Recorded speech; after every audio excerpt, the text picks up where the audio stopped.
ఈరోజు నీతిమంతుల గురించి కొన్ని విషయాలు దేవుని వాక్యాన్ని మనం ధ్యానం చేయబోతున్నాం. దేవుని వాక్యంలోకి వెళ్ళే ముందుగా చిన్న ప్రార్థన చేసుకుందాం. కళ్ళు మూసుకుందాం. పరిశుద్ధుడా, ఇదిగో నాయన, వాక్యము ద్వారా మాట్లాడే దేవుడువు, కొద్ది నిమిషాలు మాతో మాట్లాడండి. ఈ వాక్యాన్ని వినిచిన ప్రతి ఒక్కరికి తండ్రి వినే చెవి, గ్రహించే హృదయం ఇప్పుడే దయచేయమని, మాతో మాట్లాడమని యేసుక్రీస్తు వారి నామములో ప్రార్థిస్తున్నాను తండ్రి, ఆమేన్. దేవుని బిడ్డలారా, మరి నీతిమంతుల గురించి బైబిల్ గ్రంథంలో అనేక విషయాలు దేవుడు మనకు బోధిస్తున్నాడు. నీతిమంతులుగా ఎలాగ మనం మారగలం? ఒక పాపి అయిన మానవుడు, జన్మ పాపి అయిన మానవుడు మరి ఏ విధముగా నీతిమంతుడిగా మారగలడు? ఎవరు నీతిమంతుడిగా ఆ వ్యక్తిని చేయగలరు అంటే బైబిల్ చెప్తుంది, నీతిమంతులుగా చేయువాడు దేవుడే. కీర్తన 4వ అధ్యాయం 1వ వచనంలో నా నీతికి ఆధారమగు దేవా అంటున్నాడు. మనం దేని బిడ్డారా, మనలను నీతిమంతులుగా చేయువాడు దేవుడు ఒక్కడే. మన నీతికి ఆధారమైన వాడు దేవుడు ఒక్కడే. మన పాపాన్ని కడిగి మనను పరిశుద్ధపరిచేవాడు దేవుడు ఒక్కడే. దేని బిడ్డారా, దేవుడు మాత్రమే మనలను నీతిమంతులుగా చేయగలడు. ఆయన చేస్తేనే మనకు చెల్లుతుంది. మనుషులు, ఒకవేళ మనుషులందరూ మనం నీతిమంతులమని మనల్ని అన్నా సరే, పొగిడినా, లేక మనకు మనుషులందరూ కూడా ఒక కాగితం మీద సర్టిఫికేట్ రూపంలో ఇచ్చినా సరే అది చెల్లదు. దేవుని రాజ్యం మనం చేరాలి అంటే ఆ దేవుని రాజ్యానికి అధిపతి అయిన దేవుడే మన నీతివంతులుగా చేయాలి. నా సహోదరుడా, సహోదరి, ఈరోజు వరకు ఏ నీతి మీద ఆధారపడ్డావు? నీ స్వనీతి మీద ఆధారపడ్డావా? నీ క్రియలను బట్టి మరి నువ్వు నీతివంతుడిగా, నీతివంతులుగా నీ మట్టుకు నువ్వు అనుకుంటున్నావా? దేవుడిచ్చే నీతి మీద మనం ఆధారపడితేనే దేవుడిచ్చే నీతి మాత్రమే చెల్లుతుంది అనే విషయాన్ని మనం గ్రహించాలి. దేవుని రాజ్యం చేరాలి అంటే నీతిమంతులు మాత్రమే చేరతారు. ఒక వ్యక్తి నీతిమంతులుగా ఎలా మారగలడు అంటే బైబిల్ గ్రంథంలో చాలా గొప్ప విషయాలు దేవుడు మనకు బోధిస్తున్నాడు. దేవుని బిడ్డారా, తీతు రాసిన పత్రిక 3వ అధ్యాయం 6-7 వచనాలు కానీ మనం చూసినట్లయితే, మనం ఆయన కృప వలన నీతిమంతులముగా తీర్చబడి నిత్య జీవమును గూర్చిన నిరీక్షణను బట్టి దానికి వారసుల మొగుటకై ఆ పరిశుద్ధాత్మను మన రక్షకుడైన యేసుక్రీస్తు ద్వారా మన మీద సమృద్ధిగా కుమ్మరించెను. చూడండి, దేవుడు మనల్ని ప్రేమిస్తున్నాడు కనుక మనము మన పాపములో పుట్టి పాపములో జీవించి మన పాపముల చేత నశించిపోవడం దేవునికి ఇష్టం లేదు. మనం అందరం రక్షించబడాలనేది దేవుని యొక్క ప్రణాళిక. కనుక మనలను నీతిమంతులుగా తీర్చడానికి దేవుడు కృపను అనుగ్రహిస్తున్నాడు. దేని బిడ్డ, మనలో ఏ యోగ్యత లేకపోయినా, ఏ ఎన్నిక లేకపోయినా, దేని బిడ్డరా, మనలను నీతిమంతులుగా చేయడానికి దేవాది దేవుడు తన కృపను అనుగ్రహిస్తున్నాడు. మానవుడు తన యొక్క అవిధేయతను బట్టి, మానవుడు తన అవిశ్వాసాన్ని బట్టి, మానవుడు తన భక్తిహీనతను బట్టి దేవుని యొక్క మరి మహిమను పొందడానికి ఏమాత్రం కూడా అర్హత లేకుండా అయిపోయాడు.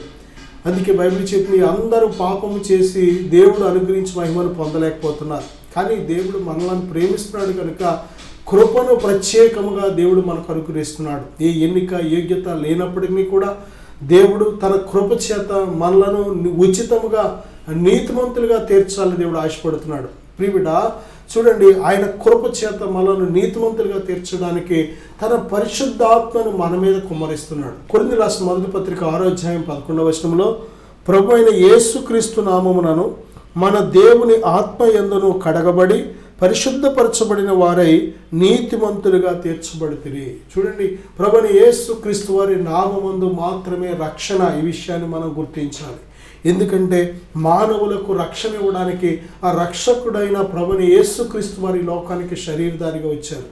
అంతేకాదు తన యొక్క దేని బిడ్డ ప్రాణాన్ని మరి మన కోసం వెలగా ఆయన సిలువలో చెల్లించారు. ప్రియబిడ్డ, ఆయన ఇష్టపూర్వకంగా తన ప్రాణాన్ని పెట్టి మన కోసం మనం పొందవలసిన, మన పాపము నిమిత్తం పొందవలసిన శిక్షను సిలువలో ఆయన భరించాడు కనుక, అన్యాయంగా అక్రమంగా తను తాను అప్పగించుకున్నాడు కనుక, అన్యాయస్తుల చేతుల్లోకి మరి అక్రమార్కుల చేతుల్లోకి తను తాను అప్పగించుకున్నాడు కనుక, దేని బిడ్డారా, మనము ఈరోజు సంపూర్ణ రక్షణ పొందగలుగుతున్నాం. నా సహోదరుడా, సహోదరి, ఇంత గొప్ప రక్షణ మనం నిర్లక్ష్యం చేయకూడదు. కనుక మనల్ని నీతిమంతులుగా తీర్చడానికి దేవాది దేవుడు ఆయన నామమందు మనల్ని ఏం చేస్తున్నాడంటే తన ఆత్మ వలన మనల్ని పరిశుద్ధపరిచి నీతిమంతులుగా చేస్తున్నాడు. రోమపత్రిక 8వ అధ్యాయం 33వ వచనం కానీ మనం చూస్తే, దేవుని చేత ఏర్పరచబడిన వారి మీద నేరము మోపువాడెవడు, నీతిమంతులుగా తీర్చువాడు దేవుడే. దేవుని ప్రియబిడ్డ, నీతిమంతులుగా దేవుడు మాత్రమే ఒక వ్యక్తిని చేయగలడు. ఒక మనిషిని నీతిమంతులుగా చేయడానికి ఆయన మాత్రమే సమర్థుడు. ఎందుకంటే ఆయన తన రక్తము చేత మనల్ని కడిగి నీతిమంతులుగా తీర్చగలుగుతున్నాడు. ఆయన తన ఆత్మను మన మీద కుమ్మరించి ఆయన ఆత్మ మనను పరిశుద్ధపరచడం ద్వారా నీతిమంతులుగా తీర్చగలుగుతున్నాడు. ఆయన తన నామమందు మనలను నీతిమంతులుగా చేస్తున్నాడు. ప్రియబిడ్డ, రోమపత్రిక 4వ అధ్యాయం 25వ వచనం మనం చూస్తే, ఆయన మన అపరాధముల నిమిత్తము అప్పగింపబడి మనము నీతిమంతులుగా తీర్చబడుటకై లేపబడ్డాడు. మన అక్రమ క్రియలను బట్టి ప్రియబిడ్డలారా ఆయన అప్పగించబడ్డాడు సిలువకు. అయితే ఆయన దేవుడు కనుక మరణాన్ని గెలిచి జయించే శక్తిమంతుడు కనుక మనలను కూడా అటువంటి మరణం నుండి తప్పించగలిగిన శక్తిమంతుడు కనుక ఆయన తిరిగి 3వ దినాన లేచడం ద్వారా మనల్ని నీతిమంతులుగా చేయగలుగుతున్నాడు. రోమపత్రిక 5వ అధ్యాయం 9వ వచనంలో, కాబట్టి ఆయన రక్తము వలన ఇప్పుడు నీతిమంతులముగా తీర్చబడి మరింత నిశ్చయముగా ఆయన ద్వారా ఉగ్రత నుండి రక్షించబడుదుము. ఆయన రక్తము మన ప్రతి పాపాన్ని కడిగి ఏం చేస్తుందంటే నీతిమంతులుగా చేస్తుంది. ప్రియబిడ్డ, ఇంత గొప్ప నీతి దేవుడు మనల్ని ప్రేమించి తన రక్తాన్ని చిందించి ఆ రక్తము ద్వారా మన నీతివంతులుగా చేస్తున్నాడు. ప్రియబిడ్డ, మనం ఎప్పుడైతే రక్తం చేత కడగబడతామో ఆ రక్తం మన ప్రతి పాపాన్ని కడగడమే కాదు, మన మనస్సాక్షిని నూతనపరుస్తుంది. అది మనం అనుభవించగలం. ప్రాక్టికల్గా అనుభవపూర్వకంగా ప్రభువైన యేసుక్రీస్తు వారి యొద్ద మనం ఎప్పుడైతే మనస్ఫూర్తిగా మన పాపములను ఒప్పుకొని పశ్చాత్తాపడతామో, మన అవిధేయతను ఒప్పుకొని విడిచిపెడతామో, యేసు రక్తం ప్రతి పాపాన్ని కడుగుతుంది. కడిగి నిర్మలమైన మనస్సాక్షిని దేవుడు మనకు దయచేస్తాడు. రోమపత్రిక 5వ అధ్యాయం 19వ వచనంలో, ఏలయనగా ఒక మనుషుని అవిధేయత వలన అనేకులు పాపులుగా ఎలాగూ చేయబడిరో అలాగే ఒకని విధేయత వలన అనేకులు నీతిమంతులుగా చేయబడుదురు. ప్రియబిడ్డలారా, ఆదామనే మొట్టమొదటి మానవుడు మరి దేవునికి అవిధేయుడిగా జీవించడం ద్వారా, దేవుని మాటను పక్కన పెట్టి మరి ఆదామనే మొదటి మనుష్యుడు తన భార్య చెప్పిన మాట వినడం వల్ల, ఆ భార్య శత్రువైన సాతాను చెప్పిన మాట వినడం వల్ల వారు ఇద్దరు కూడా దేవుని మాటను పక్కన పెట్టి దేవుని ఆజ్ఞను అతిక్రమించి వారు ఏం చేశారంటే పాపం చేశారు. బైబిల్ చెప్తుంది, ఆజ్ఞాతిక్రమే పాపము, పాపము వల్ల వచ్చే జీతం మరణం. కనుక ఇంత గొప్ప భయంకరమైన మరణం నుండి, ఇంత గొప్ప భయంకరమైన మరణం నుండి మనల్ని తప్పించడానికి దేవాది దేవుడు ఏం చేశాడు అంటే, ఆయన మానవ శరీరాకారంతో ఈ లోకానికి వచ్చి ఆయన తన్ను తాను విధేయుడిగా ఉండుట ద్వారా పరలోకపు తండ్రికి, దేవుని బిడ్డలారా, మన ప్రభువైన యేసుక్రీస్తు వారు తండ్రికి సంపూర్ణమైన విధేయత చూపుట ద్వారా, మరణమగునంతగా తన్ను తాను తగ్గించుకున్నట ద్వారా ఆ ప్రభువైన యేసుక్రీస్తునందు విశ్వాసం ఉంచిన మనలందరినీ కూడా దేవుడు ఉచితముగా నీతిమంతులుగా తీరుస్తున్నాడు. రోమపత్రిక 3వ అధ్యాయం 24వ వచనంలో, కాబట్టి నమ్మువారు ఆయన కృపచేతనే క్రీస్తు యేసునందలి విమోచనము ద్వారా ఉచితముగా నీతిమంతులని తీర్చబడుచున్నారు. ఉచితముగా ప్రభువైన యేసుక్రీస్తునందు విశ్వాసము ద్వారా ఉచితముగా ఆయన కృప చేతే మనమందరం కూడా నీతిమంతులుగా తీర్చబడుతున్నాం. ఈ విషయాన్ని మనందరం కూడా గ్రహించాలి. రోమపత్రిక 2వ అధ్యాయం 13వ వచనంలో, ధర్మశాస్త్రము వినువారు దేవుని దృష్టికి నీతిమంతులు కారు కానీ ధర్మశాస్త్రమును అనుసరించి ప్రవర్తించువారే నీతిమంతులుగా ఎంచబడుదురు. ప్రియబిడ్డ, ఈరోజు మరి దేవాది దేవుడు తన కృప చేత మనల్ని రక్షిస్తున్నాడు. ఆయన ఆత్మ నియమము ద్వారా మనను ప్రతి పాపపు బంధకాల నుంచి విడిపించి మరి అన్ని విషయాల్లో మనకు విజయాన్ని దయచేసి నీతిమంతులుగా తీరుస్తున్నాడు దేవుడు. గలతీయులకు రాసిన పత్రిక 2వ అధ్యాయం 15వ వచనంలో, మనుష్యుడు యేసుక్రీస్తునందలి విశ్వాసము వలననే గాని ధర్మశాస్త్ర సంబంధమైన క్రియల వలన నీతిమంతులముగా తీర్చబడడని ఎరిగి మనమును ధర్మశాస్త్ర సంబంధమైన క్రియల మూలమున గాక క్రీస్తునందరి విశ్వాసము వలననే నీతిమంతులమని తీర్చబడుటకై యేసుక్రీస్తునందు విశ్వాసముంచి ఉన్నాము. దేని బిడ్డ, ప్రభువైన యేసుక్రీస్తు వారి కృప ద్వారా ఆయన మనలను ఉచితముగా నీతిమంతులుగా తీరుస్తున్నాడు. ఈ భూమి మీద ప్రిబిడ్డ ఎంతోమంది ధనవంతులు ఉండొచ్చు, బలవంతులు ఉండొచ్చు, ఎంతో అందచందములు కలిగిన వారు ఉండొచ్చు, జ్ఞానవంతులు ఉండొచ్చు, పేరు ప్రఖ్యాతులు కలిగిన వారు ఉండొచ్చు, అధికారం కలిగిన వారు ఉండొచ్చు, ఆటగాళ్ళు ఉండొచ్చు, పాటగాళ్ళు ఉండొచ్చు, నాట్యం చేసేవారు ఉండొచ్చు, అనేక రకాల తలాంతులు కలిగిన జనాభా ఉండొచ్చు. కానీ నీతిమంతులు ఎంతమంది ఉన్నారు అనేది చాలా ప్రాముఖ్యమైనది. ఎందుకంటే ఈ భూమి మీద మాత్రమే కాదు జీవితం అనేది ముగింపు లేనిది. ఈ లోకం విడిచిపెట్టిన మరుక్షణమే మరి యొక్క నిత్యత్వంలోకి మనం ప్రవేశించవలసి ఉంది. ఆ నిత్యత్వం అనేది అది నిత్య జీవంలోక లేక నిత్య నరకంలోక అనేది ఆధారపడి ఉంది. కనుక ప్రిబిడ్డ, ఇక్కడ మనం జీవించే దానిని బట్టే మన క్రియలను బట్టి మన యొక్క మరి ప్రతి క్రియను బట్టి ప్రతి ఆలోచన బట్టి మన ప్రతి మాటను బట్టి కూడా ఒక దినాన తీర్పు తీర్చబడతాం. కనుక ఆ దినమున మనము ఆ తీర్పులో నిలబడి ధైర్యంగా తల ఎత్తుకొని దేవుడిచ్చే నీతిని బట్టి మనం నిత్య జీవంలో ప్రవేశించాలంటే ఆ నిత్య జీవం ఇచ్చే దేవుని యందు మనం విశ్వాసం ఉంచాలి. మనల్ని నీతిమంతులుగా తీర్చే దేవుని యందు మనం విశ్వాసం ఉంచాలి. నా సహోదరుడా, సహోదరి, ఇప్పటి వరకు ఒకవేళ దేవుడిచ్చే నీతిగాక నీ స్వనీతిని వెంటాడేవా? ఒకవేళ ఈ లోకంలో ఇంకోటి నేను నీతిమంతులుగా తీర్చేవారు ఉన్నారనుకొని ఒకవేళ మోసపోయావా? ఇదిగో నమ్మదగిన దేవుడు నిన్ను ప్రేమిస్తున్నాడు, నేను పిలుస్తున్నాడు, నిన్ను నీతిమంతులుగా చేయాలని, నిన్ను నీతిమంతురాలుగా చేసి తన బిడ్డగా అంగీకరించి తన నిత్య రాజ్యానికి నిన్ను వారసులుగా చేయాలని దేవుడు ఆశపడుతున్నాడు. ప్రియబిడ్డ, ఇంతకాలం ఒకవేళ నీ యొక్క అవిశ్వాసాన్ని బట్టి లేక నీ అవిధేయతను బట్టి ఈ నీతిని నువ్వు పొందలేకపోయావేమో. ఇదిగో ఇప్పుడే అనుకూలమైన సమయం, ఇదే రక్షణ దినం.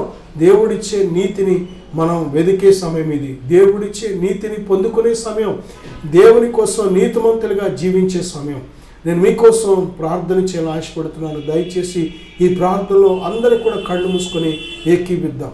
పరిశుద్ధుడా, ఘనమైన తండ్రి, నాయన, ఇదిగో ఈ వాక్యాన్ని ఆలకిస్తున్న ప్రతి బిడ్డను ఇప్పుడే దర్శించండి. మీడియా ద్వారా ఎంతమంది ఈ కార్యక్రమాన్ని వీక్షిస్తున్నారో వారందరూ ప్రభువా మీ యందు విశ్వాసం ఉంచుటకు సహాయం దయచేయండి. మీరిచ్చే నీతిని వారు పొందుకొనుటకు సహాయం దయచేయండి. ప్రభువా, మా నీతి క్రియలన్నీ మీ ముందు మురికి గుడ్డలని వాక్యం సెలవిస్తుంది. నాయన, మా క్రియలు కాదు, మా స్వనీతి కాదు, కానీ నాయన ఇదిగో మీరిచ్చే నీతిని మేము పొందుకునేందుకు సహాయం దయచేయండి. మీ ఆత్మ ద్వారా మీరు మమ్మల్ని నీతిమంతులుగా చేస్తున్నారు. మీ రక్తముతో కడిగి మమ్మల్ని నీతిమంతులుగా చేస్తున్నారు. మీ నామమందు మమ్మల్ని పరిశుద్ధపరిచి నాయన మమ్మల్ని నీతిమంతులుగా చేస్తున్నారు. మీ అందరి విశ్వాసము ద్వారా మీరు దయచేసే ఈ నీతి కలిగి మేము జీవించడానికి సహాయం దయచేయండి. ఇదిగో ఈ వాక్యంలో ఈ ప్రార్థనలో ఏకీవిస్తున్న ప్రతి బిడ్డను దీవించమని, మీ గొప్ప నీతి వారు పొందుకున్నట్టుకు ఇప్పుడే సహాయం దయచేయమని యేసుక్రీస్తు వారి నామంలో ప్రార్థిస్తున్నాను తండ్రి. ఆమేన్.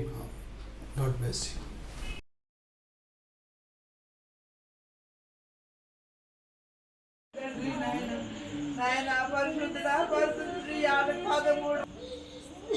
కుటుంబాన్ని నాశనం చేసిన దెయ్యమా, పో బయటికి. Out out out out.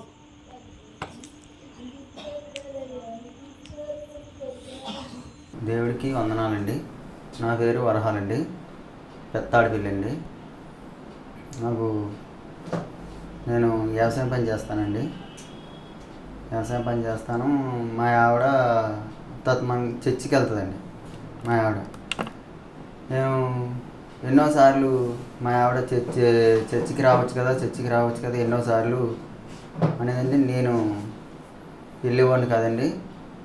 మామూలుగా ఈ తాగుడికి బాగా బ్యానస్గా అయిపోయి నేను ఎప్పుడు చెప్పినా ఎన్నిసార్లు చెప్పినా సరే వెళ్ళేవాడిని కాదండి. అలాగా కొన్నాళ్ళకి ఈ తాగడం చేయడం ఇంటికాడ పిల్లలనేది కూడా పట్టించుకున్నాను కాదు. అలా కొన్ని నెలలు అలా జరిగాక ఇంకా సరే అని నేను బండి మీద ఒక దగ్గరికి ఏదో పని మీద వెళ్తుంటే బండి కుక్ అయిపోయింది. అవతల నాకు కూడా గట్టిగా దెబ్బలు తోలేయండి. మా పక్కనే ఒక ఉదంతా ఒక మనిషి మునిగిపోయింది, గొయ్య కూడా ఉంది, అందులో కూడా వెళ్ళకుండా రోడ్డు మీదే పడిపోయింది. నేను అప్పుడు అనుకున్నాను, ఏంటి మా ఆవిడ దేవుడిలోకి వెళ్తుంది, ఆ దేవుడే నన్ను ఎంతో కాపాడాడు అనుకున్నాను. అయినా సరే మళ్ళీ ఈ దెబ్బలు సరే దెబ్బలు మారినా సరే మళ్ళీ నేను మానలేకపోయానండి.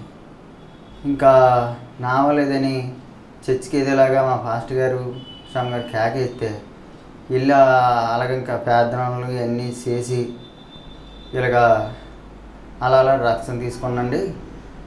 ఇప్పుడైతే నా పిల్లలేటి శుభ్రంగా అన్యాయంగా ఉంటున్నాము. ఇంకా దేవుళ్ళకి వెళ్ళాక ఇంకా నాకు మాత్రం తేలిగ్గా ఉంటుంది, శుభ్రంగా ఆనందంగా ఉంటుంది.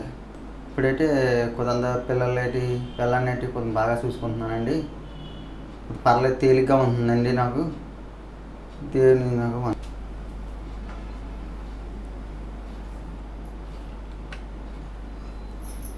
దేవుని నామాలకు వందనాలు. దైవసేన కుటుంబానికి నా వందనాలు. మరి మాది పెత్తాడపల్లి. నా పేరు రాళ్ళపూడి వెంకటలక్ష్మి. మా ఆయన గారి పేరు వరహాలు. నాకు వివాహం అయ్యి 19 సంవత్సరాలండి. అప్పటి నుంచి ఇప్పుడు దాకా కూడా దేవునిలో తెలిసేది కాదు, దేవునిలోకి మాకు అప్పుడు తెలిసేది కాదు. మేము మా ఊరి నుంచి ఇక్కడ పెత్తాడపల్లి వచ్చినప్పటికి మాకు ఇంకా దేవునిలో ఎదగలేదండి. అప్పుడు నేను కొన్ని పెద్ద పిల్లకి యాక్సిడెంట్ అయిందండి. యాక్సిడెంట్ ద్వారాగా నేను దేవునిలోకి వెళ్ళడం జరిగింది. నా పెద్ద పిల్లకి కాలు ఇరిగిపోయింది, ఇక్కడ యాక్సిడెంట్ అయ్యిందండి పెత్తాడపల్లిలోనే. ఆ కాలు ఇరిగిపోయిన కాడి నుంచి దేవుడి గురించి అసలు మాకు తెలియదు. మా అమ్మ మా నాన్నగారు వెళ్ళేవారు కానీ మాకు తెలియదండి. అప్పటి నుంచి దైవసేవకులు వచ్చి నా బిడ్డ విషయంలో ప్రార్థన చేశారు. నా బిడ్డ కాలు విరిగిపోయిన సమయంలో దేవుడే వచ్చి మాతో మాట్లాడే బిడ్డని కాలు ఇరిగిపోయిన కాలుని అతికించి ఆ బిడ్డని రక్షించాడు. అప్పటి నుంచి నేను దేవుడి గురించి తెలుసుకున్నానండి. దేవునిలో ఎలాగెదగాలి, దేవునిలోకి ఎలాగెళ్ళాలి అని అపవాదం నా పట్ల ఎంతగానో శోధించాడు, నాకైతే తెలియదు. మరి దేవుడు నా బిడ్డ ద్వారాగా, నా పెద్ద బిడ్డ ద్వారాగా దేవునిలో నేను ఎదగడం జరిగిందండి. అప్పటి నుంచి ఇప్పటి వరకు కూడా 5వ సంవత్సరం పాప అప్పుడు నా పిల్లకి కాలు ఇరిగిపోయిందండి, పెద్ద పిల్లకి. అప్పటి నుంచి ఇప్పుడు దాకా కూడా నేను దేవునిలోనే కొనసాగుతున్నాను. ఎన్నో ఇబ్బందులు, ఎన్నో ఇరుకులు అయినప్పటికీ నేను ఎదుగుతూనే ఉన్నానండి. నాకు 2 ఆడపిల్లలండి. మా ఆయన అయితే చిన్నప్పటి నుంచి యవ్వన వయసు నుంచి త్రాగుడికి లోబడేయండి. అయినా సరేలేని దగ్గర సంబంధమే చేసుకుంటే తర్వాత పెళ్ళైన వాళ్ళు మారిన వాళ్ళు లేరటని చేసుకున్నాము. ఆ బిడ్డ మారాడు. ఆ బిడ్డ వల్ల చాలా సాధనలు వచ్చాయి. ఆ బిడ్డ త్రాగుడికి లోబడిపోయి బాగా వ్యసనానికి లోబడిపోయాడు. అయినా దేవుడిని అడిగేదాన్ని, పాస్టర్ గారి దగ్గరికి వచ్చి ప్రార్థన చేయించేదాన్ని. ప్రార్థన చేసినప్పుడు సరేనమ్మ నీ భర్త మారుతాడమ్మా ఏదో ఒకటి అయ్యాని అనేవారు. ప్రార్థన చేసేవారు దైవ సేవలు కూడా. అలాగే ప్రార్థనకు అప్పుడప్పుడు జనవరి 1 కానీ క్రిస్మస్ కానీ వస్తూ ఉండేవాడు. త్రాగేసే వస్తూ ఉండేవాడు. వచ్చినా సరే అలాగ తిరుగుతూ ఉండేవాడు. అలాగే ఒక రోజు మట్టుకి ఫుల్గా డ్రింక్ తాగేసి ఎలమిల్లి వెళ్తుండగా పెద్ద యాక్సిడెంట్ అయ్యిందండి. తనకి తంబాన్ని కొట్టేశాడు. స్ట్రైట్గా వెళ్ళి తంబాన్ని కొట్టేస్తే తల ఇక్కడికి ఇలాగా పగిలిపోయిందండి, కోసేసింది తంబం. అక్కడ చిన్న బోధు కూడా ఉంది. ఆ బోధులో పడకుండా దేవుడు తన రెక్కల సాటును కాపాడే పక్కన పడేలాగా బోధులోకి వెళ్ళకుండా పక్కనే పడ్డాడండి. పడినప్పుడు అప్పుడు కూడా అన్నాను, దేవుళ్ళలోకి రా అన్నాను. వచ్చేవాడు కాదు. ఆయన నిజమైన దేవుడే బతికించాడు అనేవాడు. బాగున్నప్పుడు అప్పుడు దెబ్బలు అయినాయి, యాక్సిడెంట్ అయినప్పుడు ఆపరేషన్ చేయించామండి. బ్రెయిన్ ఆపరేషన్ కూడా చేయించామండి. తనకి తల కూడా గాయమైపోయింది. అప్పటి నుంచి కొద్ది రోజులు బాగానే అన్నాడండి. మళ్ళీ త్రాగుడికి లోబడిపోయి మళ్ళీ త్రాగడం మొదలు పెట్టేశాడు. త్రాగుడికి లోబడిపోయాడు. తాగుడు బానిసై తిరిగేవాడు. నన్ను కానీ పిల్లలు కానీ పెట్టించుకునేవాడు కాదు. ఎన్నో అప్పులు చేసేసేవాడు. పనికిరాని వృధా ఖర్చులన్నీ చేసేసేవారు. మా మాట వినేవాడు కాదు. మేము ఏమన్నా అంతే కొట్టేసేవాడు. అయినా దేవుడికి మొరపెట్టేదాన్ని. వచ్చి దేవుడికి మొరపెట్టినప్పుడు అలాగే కొన్ని దైవ సేవకులు మాట్లాడుతుండగా నాతో మాట్లాడేవాడు. మాట్లాడినప్పుడు నేను మళ్ళీ అప్పటికప్పుడే మనసు కుదురుగా ఉండేది. తర్వాత మళ్ళీ ఇంటికి వెళ్ళాక మళ్ళీ తాగేసి వచ్చి మళ్ళీ గొడవల కింద ఉండేది. అయినా అలాగే దేవుళ్ళో కొనసాగుతుండేదని నేను. నా భర్త మళ్ళీ త్రాగుడికి లోబడిపోయి నన్ను కొట్టేసి నన్ను చాలా బాధ పెట్టాడు. బాధ పెట్టినప్పుడు నేనైతే నేను వెళ్ళలేదండి. మా అమ్మ వాళ్ళ ఇంటికి వచ్చేసాను. వచ్చేస్తే దైవ సేవకులు ఒకటే మాట అన్నారు, నీ భర్త మారుతాడమ్మా, నువ్వేం కంగారు పడకు, నీ భర్త ఎలాగైనా సరే మారుతాడు, రక్షించబడతారు, నువ్వు కంగారు పడక అన్నారు. అన్నప్పుడు నేనైతే ఇంకా అప్పుడు మా అమ్మ వాళ్ళ ఇంటికాడే ఉండేదాన్ని అండి. అప్పుడే ప్రార్థనకు వచ్చాను. తర్వాత మా ఆయన్ని ప్రార్థనకి కొద్ది మందిని వెళ్ళి తీసుకురమ్మని ప్రార్థన చేశారండి. తైలాభిషేకంతో ప్రార్థన చేశారు. నా భర్త అప్పుడు ప్రార్థన చేసినప్పుడు కొద్దిగా విడుదల దయచేశాడు అని పాస్టర్ గారు చెప్పారు. అమ్మ కొద్ది రోజులు నువ్వు ఉండు, నీ భర్త మారుతాడు, నీకేం భయం లేదని దైవసేవకులు నాతో మాట్లాడేవారు. దేవుడే వారి హృదయంలో ఉండి మాట్లాడించేవాడు. అయినప్పటికీ నేను మళ్ళీ కొద్ది రోజులు ఉన్నాను. కొద్ది రోజులు ఉన్నాక అలాగ దైవసేవకులే మళ్ళీ నా భర్తతో మాట్లాడి, వరాలు నువ్వు పాపముని విడిచిపెట్టేసి లోకంలో జీవించుకోకుండా దేవుడి కోసం జీవించని దైవసేవకులు ఉండి దేవుడే మాట్లాడేవాడు నా భర్తతోని. నా భర్త అప్పుడు దాకా రక్షించబడలేని నా భర్త, త్రాగుడికి లోబడిపోయిన నా భర్త అదే క్షణం నుంచి ఈ క్షణం వరకు దేవుళ్ళో నడుపుతున్నాడండి. నా భర్త రక్షించబడ్డాడు, పూర్తి మారు మనసు పొందాడు. ఎటువంటి త్రాగుడికి లోబడకుండా నన్ను, నా కుటుంబాన్ని, నా పిల్లల్ని కూడా క్షేమకరంగా చూస్తున్నాడు. ఆయనకి ఏమి ఇచ్చిన ఆయన రుణమైతే నేను తీర్చలేను. దేవుడి సన్నిధిలో గడపడానికి దేవుడే మాకు ఇచ్చిన కృప ఇది. దేవుడు మాకు ఇచ్చిన కృపే.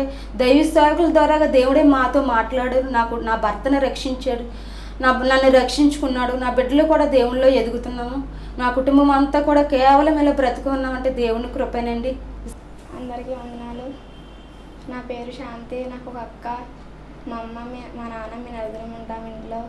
మా నాన్న బాగా త్రాగేవాడు. చర్చికి రమ్మంటే వచ్చేవాడు కాదు. మా అమ్మ, నేను, మా అక్క చర్చికి వెళ్ళేవాళ్ళం. ఎప్పుడు రమ్మన్నా సరే రాను అనేవాడు.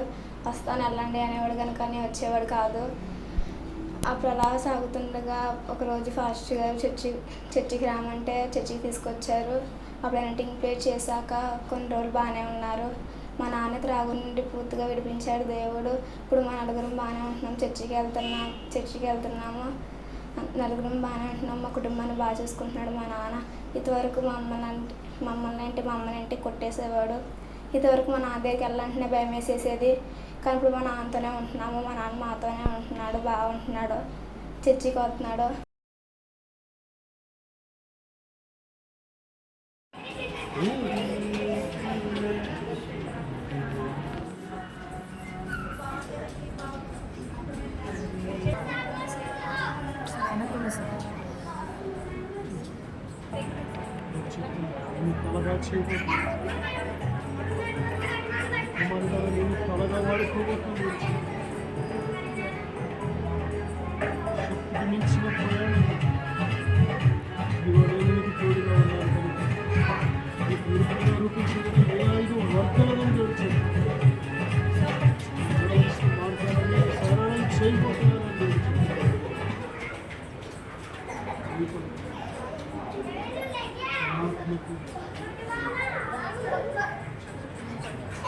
ఆత్మని మీద తోడుగా ఉంచి ఉన్నాను తెలుసు.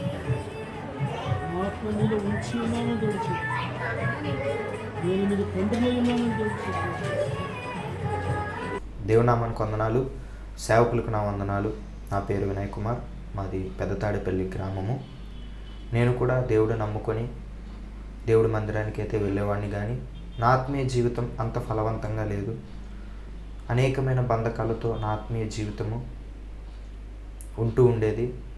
అలాగే ఒకరోజు సేవకులు ఎనైటింగ్ వాటర్ ద్వారా ప్రార్థన చేస్తున్నారని నేను విన్నాను. ఆ ప్రార్థన చేయించుకున్న వారి జీవితంలో ఎన్నో గొప్ప కార్యాలు దేవుడు చేశారు. చాలామంది విడుదల లేని వారు విడుదల పొందుకున్నారు, స్వస్థత లేని వారు స్వస్థత పొందుకున్నారు.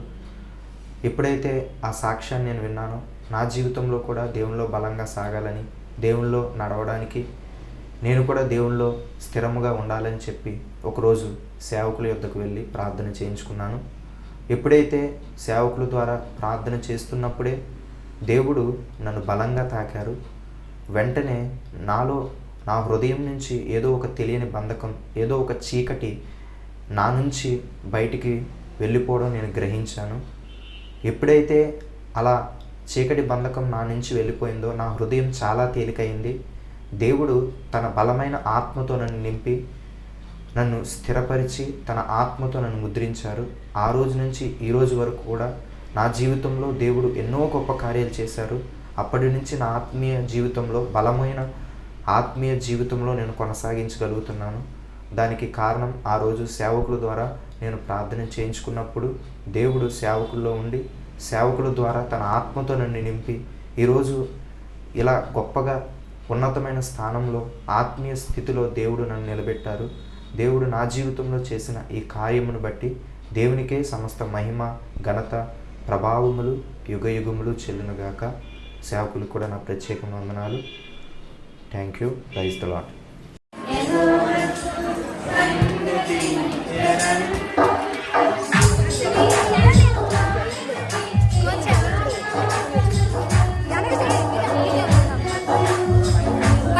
పైకి లేపండి.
Mighty name of Jesus Christ.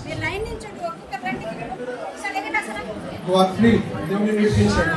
చప్పట్లు కొడదాం.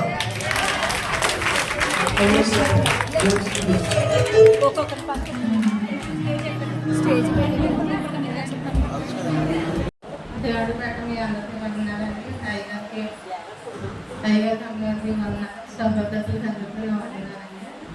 3 వారాల క్రితం శుక్రవారం నాడు నేను అయితే సంస్థను బట్టి చాలా బాధలతో ఎన్నో హాస్పిటల్ తిరిగాను, ఎన్నో ఇది చేశాను. కానీ నాలో ఉన్న అనారోగ్యం అయితే మరి ఇది అవ్వలేదు.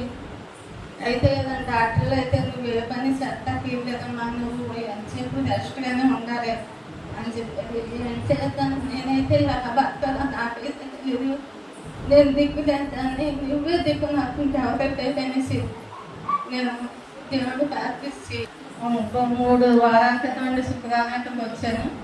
వచ్చిన తర్వాత దైవజంలో నాకు ప్రార్థన చేసి తైలం కోసమే తెలుసండి. తర్వాత ఏమైందో నాకు తెలియదు అసలు. పోసిన తర్వాత నాకైతే దేవుడు చదువు ఇప్పుడు మట్టుగా నాకు చాలా బాగుందండి, ఆరోగ్యం చాలా బాగుంది.